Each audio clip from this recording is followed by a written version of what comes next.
Back with another video. Monique's oldest son talks about how she's lying.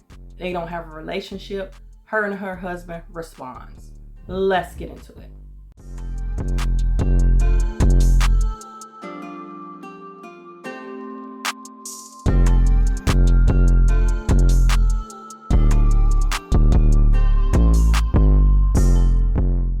Before we get into it, like the video, subscribe to the channel, and hit the notification bell so you'll be notified of my videos, and go ahead and share it if you like. So y'all know this whole thing with Monique. Monique been going off with everything forever. Talking about a lot of different things. So her son responds to her talking about them trying to work it out, how she apologized to him and stuff like that. He like, no, she's lying and all this kind of stuff. One thing I will say, as a mother and as a working mother, as far as Monique goes, she's been doing movies, she's been doing, shows, she's been doing all kind of stuff. She's been working a lot.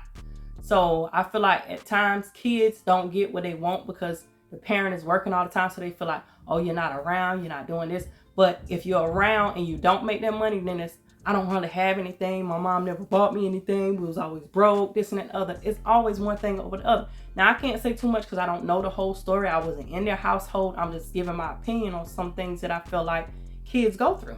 It's whether the parent's not there because the parent is always working. The parent got to take care of the household, or the parent is there and the parent don't have no money, so now you're broke and you've been embarrassed in school, or your friends picking on you because it's kind of hard for parents out there. Like, I juggle many things. I juggle business, my YouTube, my Amazon, my 9-to-5. I have a husband. I have kids. I come home and cook every day. I do all of that.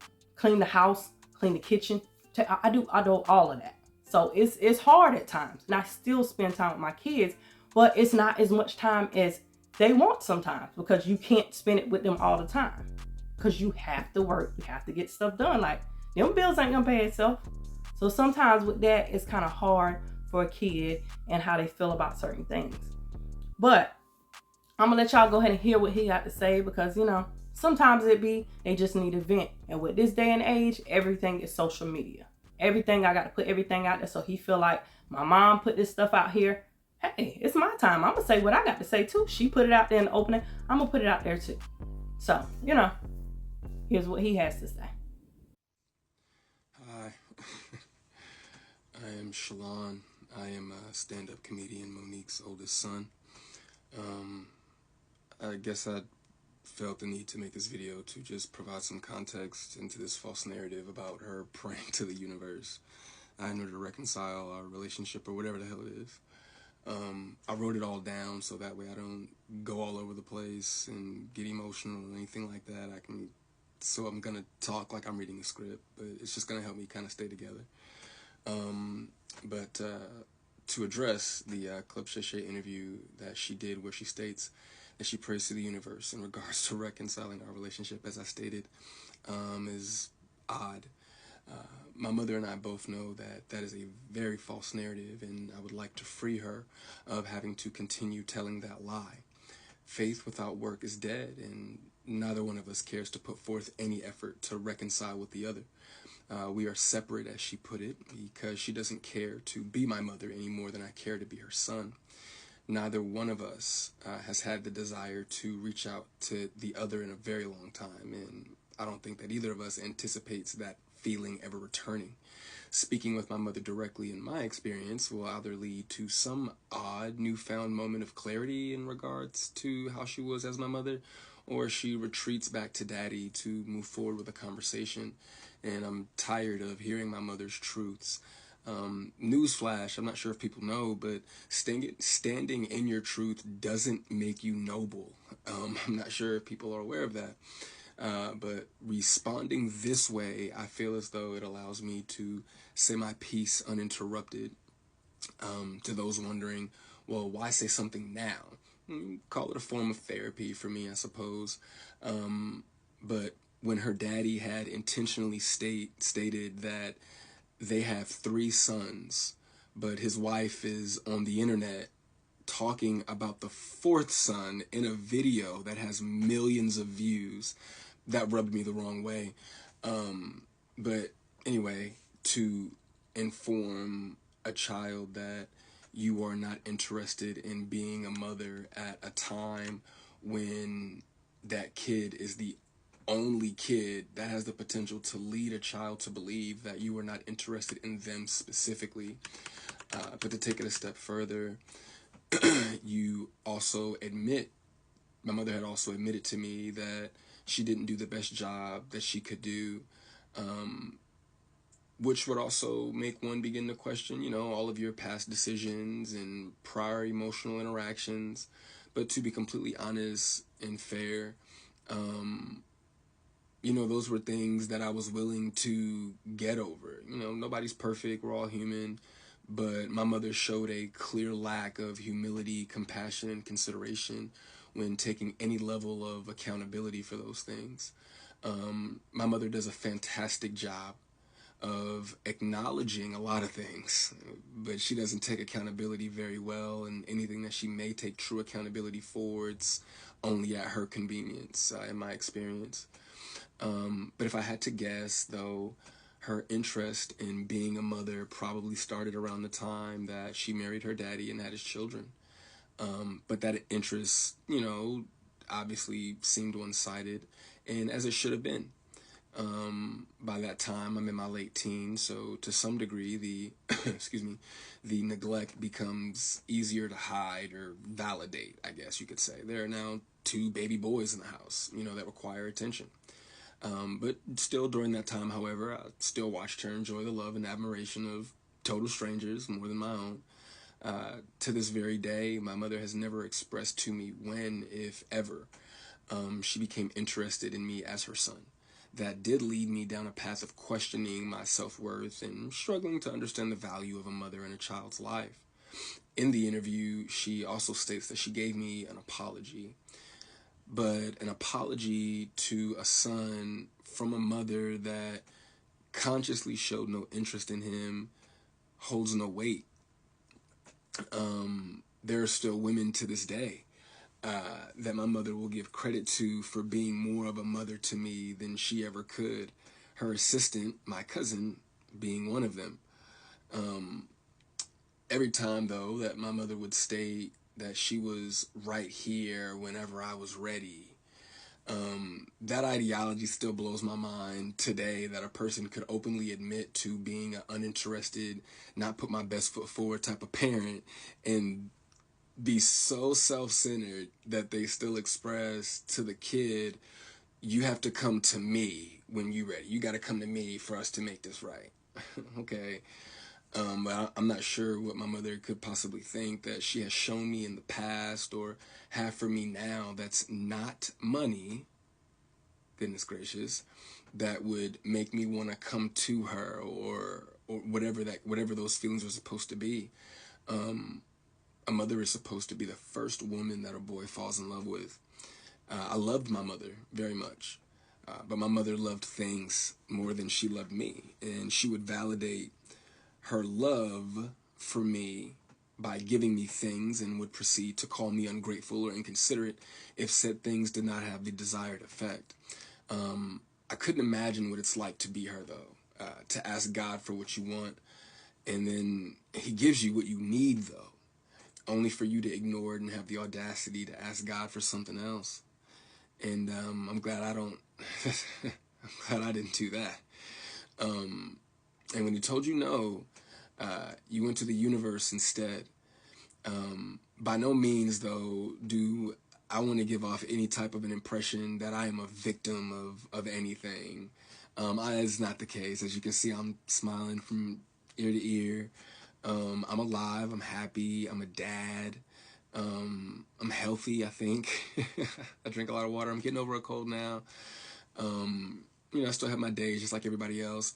And, there were a few things that she did teach me along the way. I did learn how not to love from my mother. I also learned to make sure that I never lose so much of who I am that I have to validate it through another person.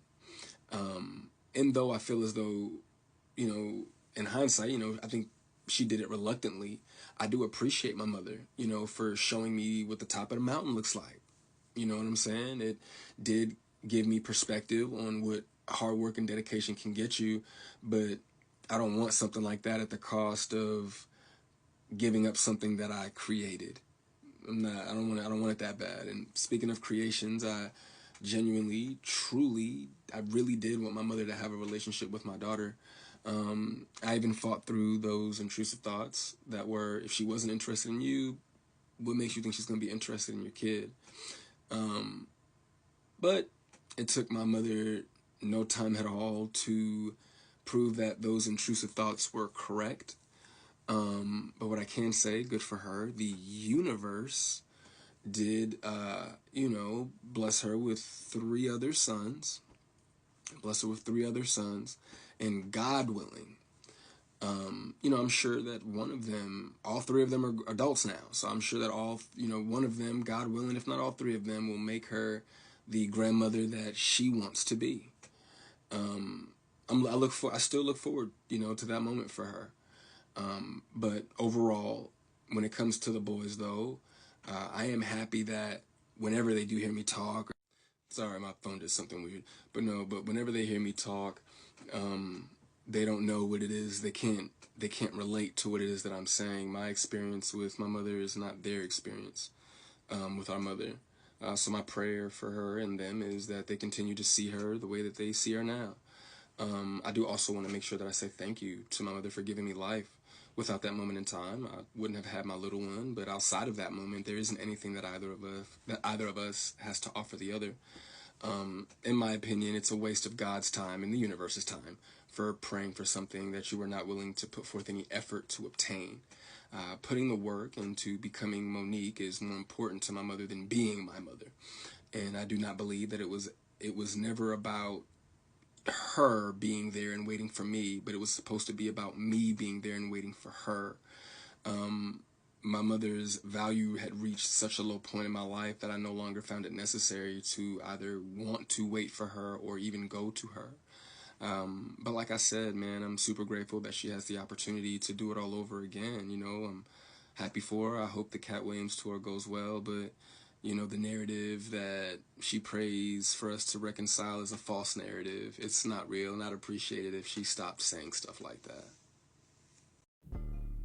Okay, so now we're gonna watch this next live. Is gonna be a long one. You can watch part of it, watch the whole thing. But anyway, she's responding to him, and then she's also responding to the Oprah situation, her show, where she was, talking junk in the shows and stuff. Like you say, the show is one thing, reality is another thing. She's a comedian. That's what she do. She go at people. That's what they do. That's one thing I will say about back in the day. The comedians could say what they want to say. It wasn't about them being prejudiced, about them being, this, that, the other, all this stuff that people are saying now. It was being a comedian. It was jokes. It was just jokes. And people could say whatever and it would be jokes and no problem whatsoever. Now what you got to watch what you say all the time because, this person might feel this way or that person. It's jokes. It's jokes. Some of it do be reality stuff that they got going on. They talk about it. But certain things, it's just jokes. So she's here and she's talking. So of course her husband, which is always there, he's responding to the son too. Now, people are saying this man didn't take care of this child, so he shouldn't have anything to say. Okay, I get that. Valid points. Now, I don't know their situation and he may not have been there like that, so he can't say certain things. You don't feel like he should talk about certain things. But y'all know this how Monique is. When Monique got something to say, most of the time that husband, he takes over and he says what he has to say because he feel like he need to protect her and protect her name and who she is. And he feel like he need to stand up for her because he's husband. But y'all might feel a different way. Like, okay, he need to stay out of this one. Let her say what she got to say. That's her son. Let him do it. But anyway, I'm going to let y'all go ahead and see what him and her, what they got to say. Like I said, this is long because they're talking about a whole bunch of stuff. But y'all comment as they're talking about, what's going on and how y'all feel about if he should not be saying whatever or she need to take place and say whatever she got to say. But anyway, here we go. Okay. We got it. All right, we're going to wait for some of the babies to come in the room so we can have this conversation.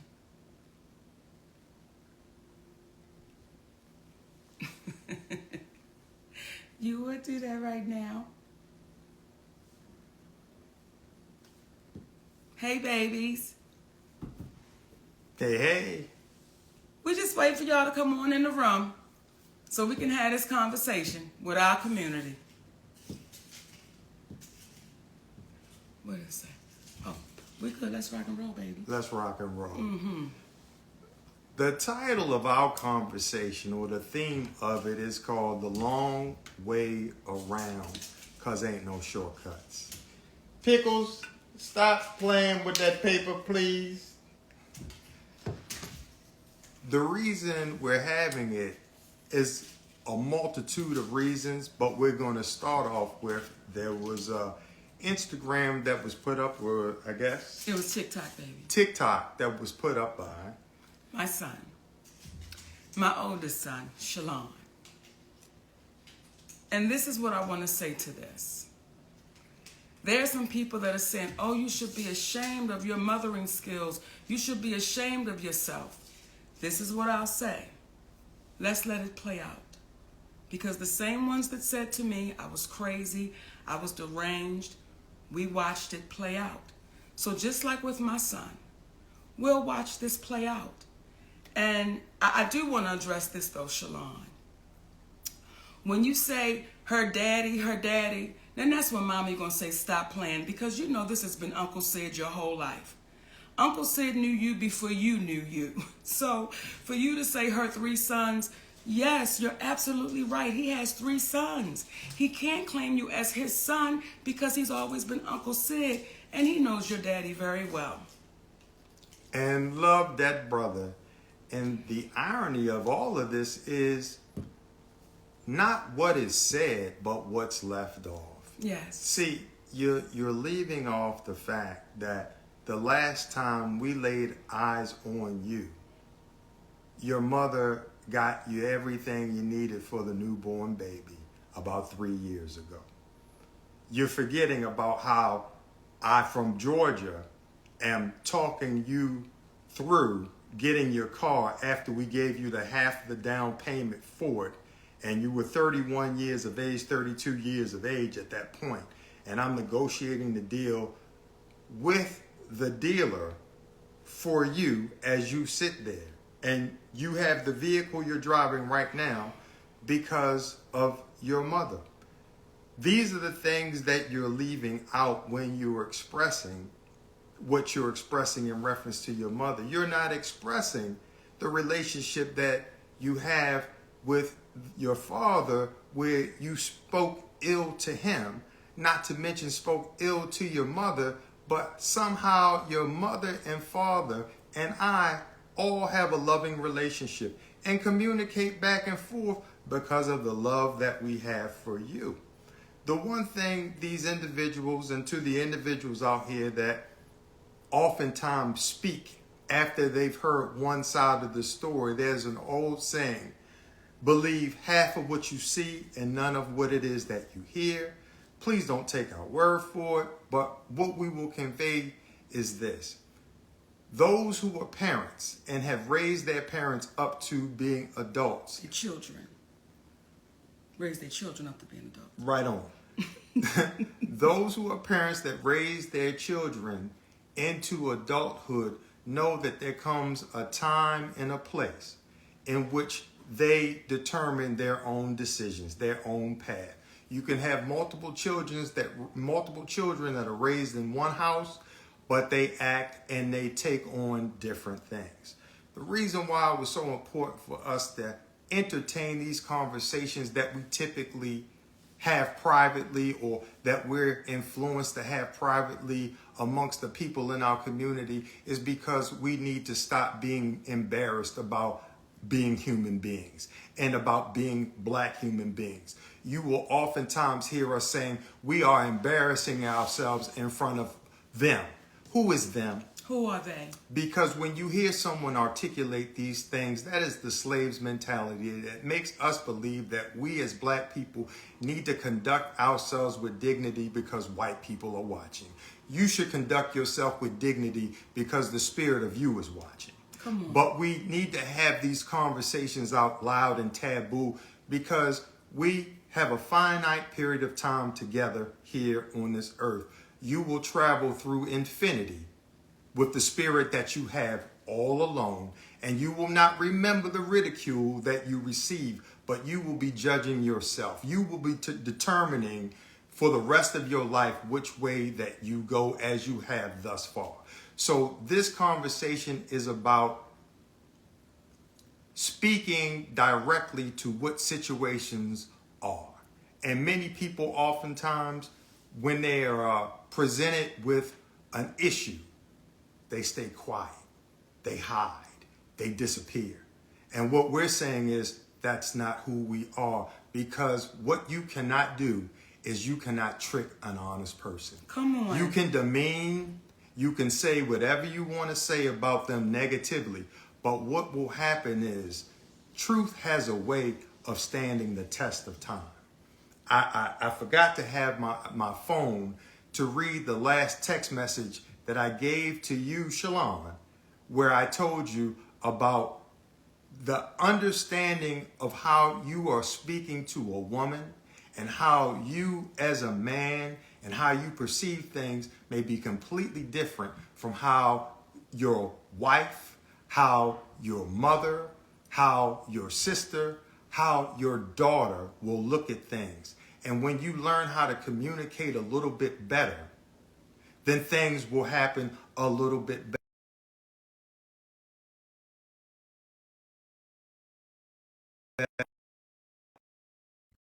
You young man, because of the challenges that this young brother has had with mental illness. So we're communicating that out loud to speak to our community, to say, listen, y'all, if we have more public conversations, there will be less private angst. Come on. There will be less private issues that we carry on because we're afraid to communicate in front of white folks.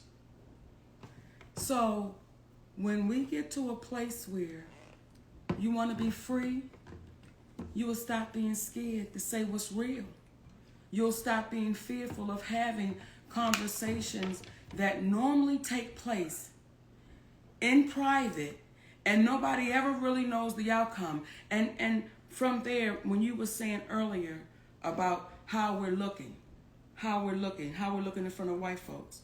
When I do hear our brother Greg Mathis say, the studio is watching y'all and the executives are watching y'all, so what? If the executives are watching closely, the individuals that would want to interact with us are those who are engaged are in alignment with what is true. Come on. See, the first question would not be, Stephen A. Smith, why did you video someone? Or you won't entertain Kevin Hart is the biggest star in the world. She said that.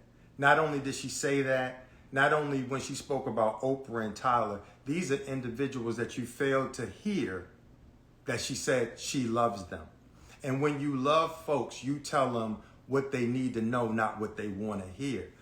We've put certain individuals in such a status that we've disallowed them to be human beings. And on the note with taking the long way around and that there are no shortcuts. So you could take the shortcut and cross through Miss Evelyn's yard, but you know she got a pit bull. And he may or may not be in that yard. But you know for sure if you get in that yard and he is in that yard, you will definitely be chased. It is a bit safer to go around the long way because not only is it the right thing to do because you're not cutting through somebody's yard, their grass, trespassing on their property, but what happens is it may be a longer journey, but it's worth the trip. So we're going to take the long way around and we're not going to call out these individuals on platforms like this. We're going to call them up. Now, please don't confuse. When Monique is standing on stage, she has an artistic paintbrush designed to paint her life and make people laugh in a way in which a comedian is supposed to do. So her life experiences are fair game. They're fair game. Fair game. So when she says what she says on stage, please don't say it's the way that she said it. Because she's on stage. We're dealing with, when we're not on stage, what is being said. And again, to revisit Brother Stephen A., I'd like to point something out to you. When you sit there and you say that a black woman looks bitter, because she's telling her personal truth. When you sit there and you speak in reference to the individuals that she spoke about, you're not, because you wanted to distinguish yourself from Shannon Sharpe as being a journalist, but you said you don't know what's happening, you don't know what's going on, and you don't care to know. That right there is you sacrificing your journalistic integrity, because it is your job to know when you make assertions about certain individuals and not form an opinion. And you are supposed to ask the questions such as, when she said what she said regarding Kevin Hart and David Becky, as it relates to him reneging on what he promised, and you ask the question, well, is there a reason, Monique, that he would do that? Here's the question you should ask. Is what she said true? And if there was a reason why he would have done that, would there not have been a reason why he wouldn't have called her first to say, I've got to take that deal back?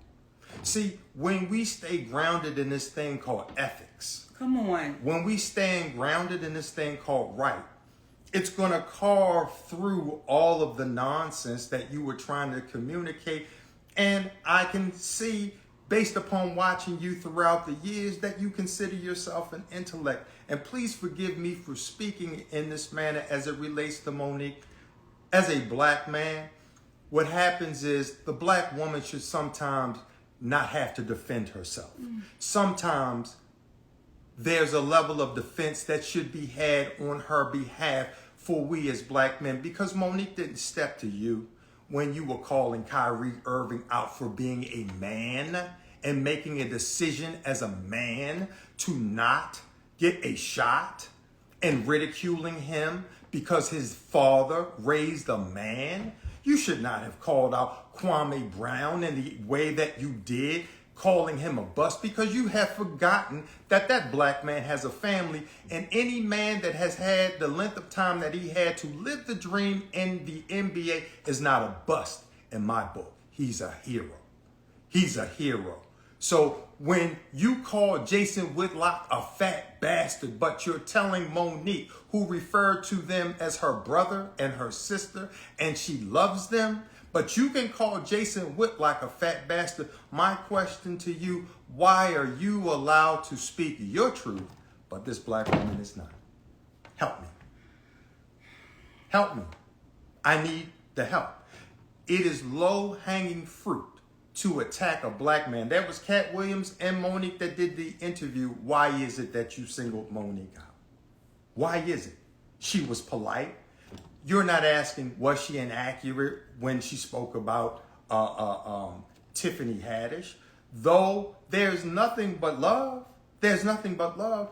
The irony is that our sister Tiffany Haddish went to GQ magazine to say, I'm glad I don't have that husband of hers, for standing for Monique and standing with Monique when we were talking about pay inequality, only for her to turn around and speak about the pay inequality. See, we will succumb to what it is that we support when what we support is wrong. You know, if I may say this to you, Stephen A. Smith, what you said when you said I'm bitter and my light don't shine no more, what you said to black women without saying it was, be quiet. Be seen and not heard.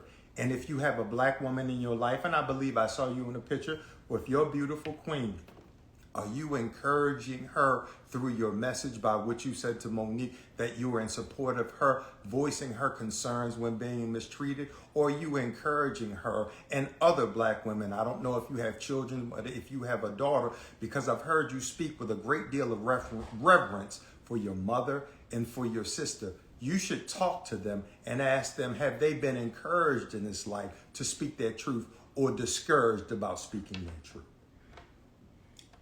And I'm going to see it on stage. Yeah, again, gotta see you on stage. But this is the off the stage conversation to let y'all know that the people that we discuss, again, we want to reiterate Oprah, Tyler, and I'll stand there for a moment. as we come before you feeling free to discuss anything that is said about us, whereby it's made to appear like we've done something wrong, if we are giving people the impression that we are perfect, I want to make it clear right now, we are not. So as imperfect people, we have no inhibitions about giving an apology when you owe it to somebody. Have no indignations, no problems, no apprehensions. But we must ask ourselves, how can individuals like Tyler Perry, who said that Monique was difficult, and indict her as difficult in the business, okay, lose parts? How can she come to court to stand trial to defend her position under the light of the court of public opinion, but the very one who accused her, he stays hidden? Why would that be? Why would that be? Mother Oprah, Lord of the master classes, okay? The one who is now, aren't they getting ready to give some sort of talk in reference to, what was it? I know part of it was forgiveness. Oh, and yeah, her and Tyler. It was like a D word. It was, I forgot, and forgiveness. What you may want to give a seminar about is how not to just forgive, but how to ask for forgiveness. See, we're not dealing with the Pythagorean theory. This is not A plus B squared, A squared plus B squared equals C squared. This is nothing challenging. This is very simplistic. If you were comfortable, Oprah Winfrey, going on the CBS morning show saying that if we make Harvey Weinstein the center point of sexual assault, we're missing the boat. And you like to look in the silver cloud as it relates to that. Or you having a documentary on our brother Michael Jackson after he was found not guilty in the court of public opinion. But you want to do a documentary on him. But you don't want to speak up for a black woman who you know, based upon all your business endeavors, that when you do not have a contract with someone, you do not owe them anything, but you allow that to ride. And again, we make it a habit of not just calling up what is wrong, but what's right. See, there was a woman named Barbara Walters. She had to address the public because there was a rumor that Monique was difficult to interview with. That woman could have been a proud graduate or student from the Oprah Winfrey School of Duck and Dodge. I'm not going to face things publicly and not said a word. But instead, what did she do? She came out immediately and said that is a lie. She was wonderful to work with and the whole nine. Brother Tyler Perry, listen, you can't put the toothpaste back in the tube. The world is listening to you tell Monique that you were wrong for doing something. You were wrong for telling others that she was difficult for not essentially committing an act of slavery. Come on. You play the role of Medea, a big, black, strong woman. Okay? That's the role you play. Okay? Because apparently there's a level of appreciation you have for that black woman who's willing to speak truth to power. Well, now you're talking about another big black woman that has to speak truth to the power named Tyler Perry. Brother, the light, this is the Red Roof Inn intellectually, because we're going to leave the light on for you. You don't understand the magnitude of how you can help heal the community by showing them you too are a human being. We're going to treat everyone like a human being because we love you enough. Come on. We love you enough and want you. What was that movie, Cadillac Records? Yes. There was a scene in there in which our brother, one of the greatest actors Jeffrey on the Wright. planet, Jeffrey Wright, Yes. was confronted by the character named Wolf. Yes. And he said, I'm getting tired of you acting like you acting towards that white man. I want to see you have the privilege of being a man in and of yourself. We want to see you have the privilege, Brother Tyler, of showing the world that you are a good dude. And I believe deep down you are. But the embarrassment from the audio where you say, y'all got it too hot out here, but you go to churches. When would Jesus think the right time was to go out and say I was wrong? Would it be when I promote my next movie and the heat continues? Would he wait until it's not hot out here? Or would he want his humble servants, as you claim to be, to the moment you identify that you are wrong, this is the moment we need to identify that I am wrong. Why have you not done that? That was in 2016. And I'm not going to speak belligerent to anyone because that is not alignment. That is not in alignment spiritually with me, with the universe. And what we're communicating today, this is not designed for everyone to appreciate. If you are vibrationally connected to what is right, the person who does wrong does not matter because wrong is wrong and right is right. And Brother Stephen A., the way in which you communicated, that's a great way to potentially be in alignment with the right people, but you're not in alignment with what is right. Come on. And I want to say this to the younger generation. Brother Greg, when you say the younger generation is watching, we want them to. We want them to watch so close and pay so close attention to the ones that are afraid, fearful, and to the ones that are saying, no, no, baby, you keep standing. And for those of you who say, well, Monique, why do you keep going? Because what we are showing the younger generation, until they're accountable, you can't stop. Until you hold people accountable, you cannot stop. So to this younger generation, my babies, don't back down, don't sit down, don't lay down. Keep standing unapologetically. Keep standing. They are banking on you. They are banking on you to be so afraid of these invisible powers that be so afraid of that you don't speak up and you don't speak out, that you just lay low and you be quiet and you take the abuse and you be exploited. They're banking on us to be that. They're banking on us. So for you, Stephen A. Smith, for you, Brother Greg Mathis, who I love dearly, your family, I love y'all. However, when you say the studios are watching, the executives are watching, but our community is suffering. And the Screen Actors Guild, the Writers Guild, just got finished striking. They were watching then. Yeah. They were watching prior to that. What we're looking for are the people who are in alignment with honesty. Because let me explain to you what can happen and how healing it is. See, last week when we spoke about the Breakfast Club, and our brother Charlemagne the God just taking ownership of it at the behest of a black woman named Just Hilarious. Happy birthday, baby. And our brother DJ Envy, you was wrong for trying to make him apologize to Daddy because she calls me Daddy, but y'all keep forgetting that I call her Mama. See, that's my mama right there. But we don't want to talk about that. And I'm not talking about the Breakfast Club. I'm just saying in general.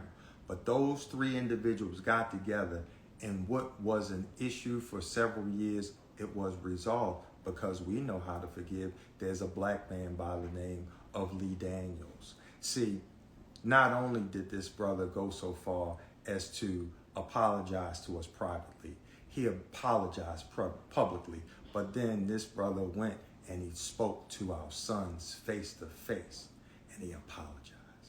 That's what men do. That's how you heal.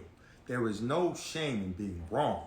The shame is knowing that you're wrong and not admitting to that wrong that you were a part of.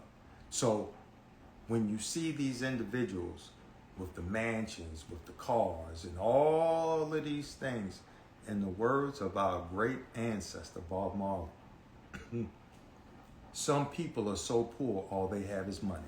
Come on. Don't be that. Come on. Don't be that. I'm sorry to be chuckling. When I hear my son, when I hear you, Shalon, talk about money and stuff, it's like, baby, as I told you when you were younger, I told you as a man, don't let nobody introduce you to me. You know who your mama is. And when folks speak in reference to calling your seed. Sometimes, especially when your seed decided to call things off with you because you didn't move for a 34-year-old, 32-year-old man in the time that he wanted to do, because you as a mother, you as an entertainer, you as an actress, you as a grandmother, you as a wife, allotted the time to see him, but he pushed you away. But then when it's time for him and it doesn't work for you, now it's a problem. Listen, it comes a point in time where when you become a man, when you become a woman, it is your obligation to do for you. To do for you. At 31, brother, 32, I'm sitting there on a conversation at the behest of your mother. Why? For you. Because I love my nephew. And we still love you, Shalom. That's why your mother and your father interact with one another, to let them be aware of what's happening with you. So if you think you're not loved, that's because you're not paying attention. And there are other dynamics that fall into play, in which we completely understand. And for you too, we're going to keep the light on for you. But I find it extremely ironic that the last time you saw me, you wanted to be able to call me dad. And I couldn't allow you to call me dad because there's only one dad in your life. And he's a friend of ours. Come on. He's a friend of ours. So, again, we as people of color, let us stop being embarrassed about having conversations out loud, because you never know who you could be helping. Please do not allow people to embarrass you out of life. I don't care if you're in the LGBTQ community. I don't care if you want to change your profession. I don't care. Whatever it is that you want to do, we have a finite amount of time to live on this plane. Please do not live on this plane based upon the ridicule you may or may not receive from someone else. Be your authentic self, because you're going to travel eternally by yourself. You can be in a room full of people, but you are always by yourself, because your thoughts are right here. The spirit of who you are is right here. Be true to your spirit. Now, what we get ready to share right now is Go ahead. I think I know what you're no, trying Dad, to you go ahead. To the degree where we're not going to stop being who we are, and we received a death threat that we were supposed to apologize. We need to apologize. Apologize to who? We didn't quite find out. We didn't quite find out who they wanted us to do to that for. But listen, we're going to be authentic to ourselves. So we take the death threat seriously, but it's so serious that we have to further enjoy this time that we have here. We're in disputes with Oprah, Tyler, CBS. Why? Because we can't understand why a company such as CBS, how we can say you incrementally over 5 years made a one-time payment of $65 million. You made over $800 million by 2009, 5 years after the Parkers went off in 2004. We're in 2024, and you're saying the 2.5% of what Monique and Countess are owed, you don't want to give it to us because you didn't make the money? How can you ever go into the red on a one-time investment where you've already superseded that investment by 1,000%? You can't. So the things that people are out there and they're astounded that we are saying, this is because Brother Judge Mathis, this is because the younger folks may be looking, and we want them to be true to themselves, true and tell the truth, because as our brother Steve Harvey said, there are repercussions that come from the truth, but we rather deal with the repercussions that come from the truth versus the repercussions that come with a lie. Come on now. Come on now. So we wanted to come on and share that with y'all today. And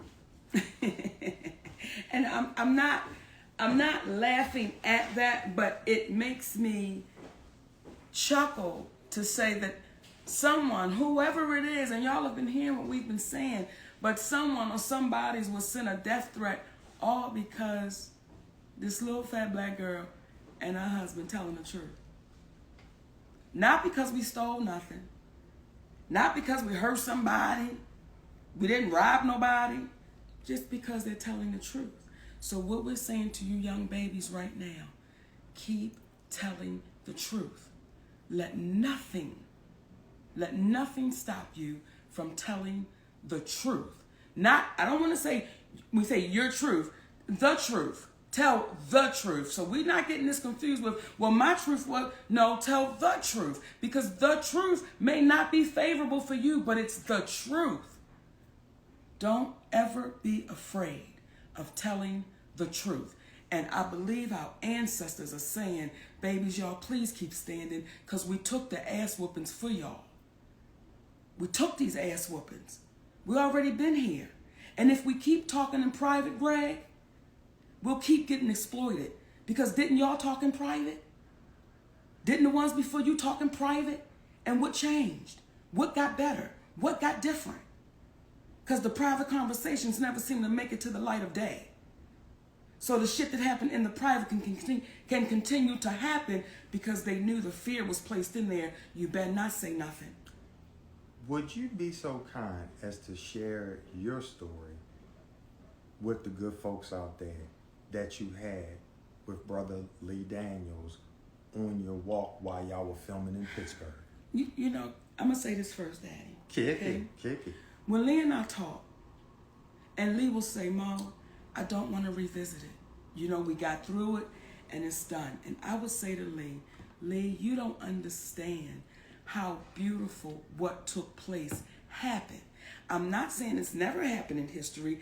I just don't know of it happening where you have a big time director and an entertainer, and the director says, hey, I want to apologize, and they mend that friendship.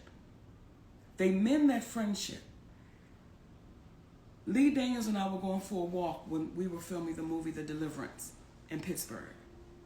And he said to me, Mo, why didn't you just be quiet? Why didn't you just let the shit go? I said, Lee, had I just let this shit go, you and I would not be taking this walk down the riverfront. And that went on for years.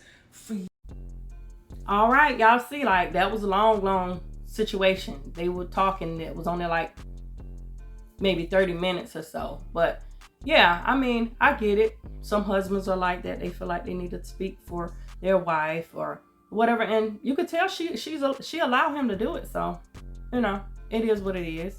And like I said, the son, I feel like he just needed to get out what he needed to get out. He feel a certain way. And you can't tell people how to feel.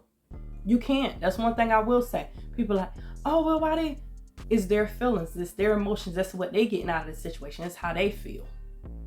So, you know, sometimes you just got to let them get it out. And I feel like that's what he was doing.